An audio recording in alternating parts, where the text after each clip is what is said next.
may consider stereotypical in the Black community.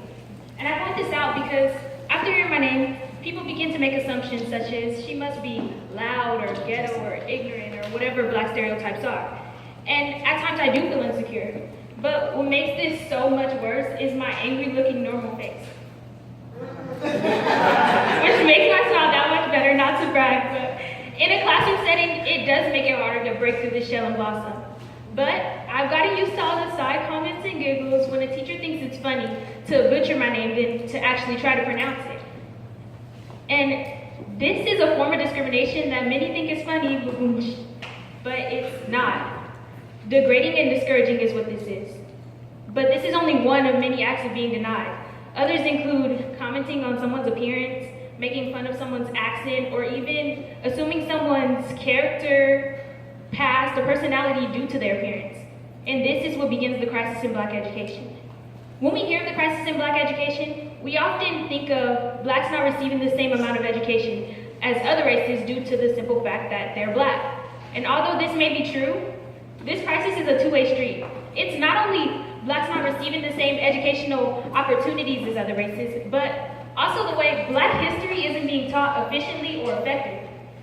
And this is not a reflection of our teachers, it's a reflection of whomever is out there making curriculum for us youth and don't believe these things are important enough to belong in our books or even minds.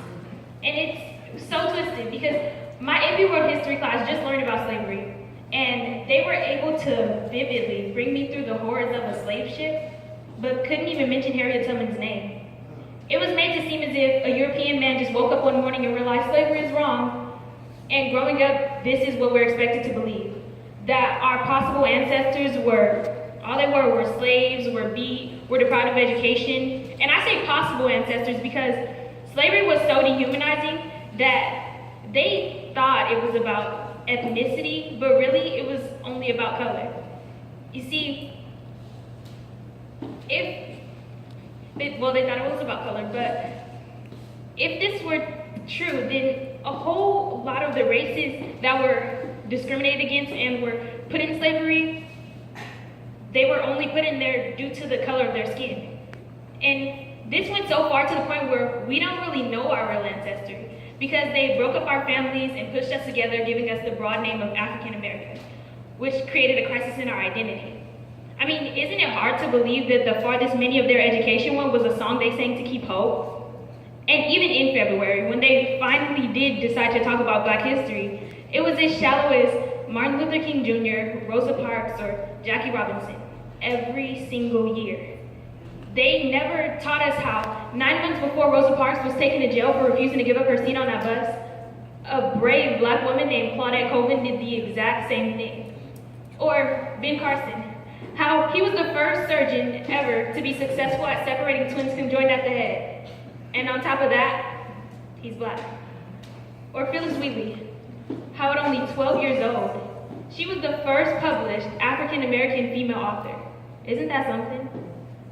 Had I known many of these things, maybe I would have been encouraged to go out there and do something. And you guys may think you wouldn't have done anything different. And although that may be true, it's still nice to have that extra boost of self-esteem, to know that I can accomplish something. Because the problem is, people think Black history is only something from the past. But in reality, it's still happening today due to things that happened in the past. Don't believe me? Then take me for an example.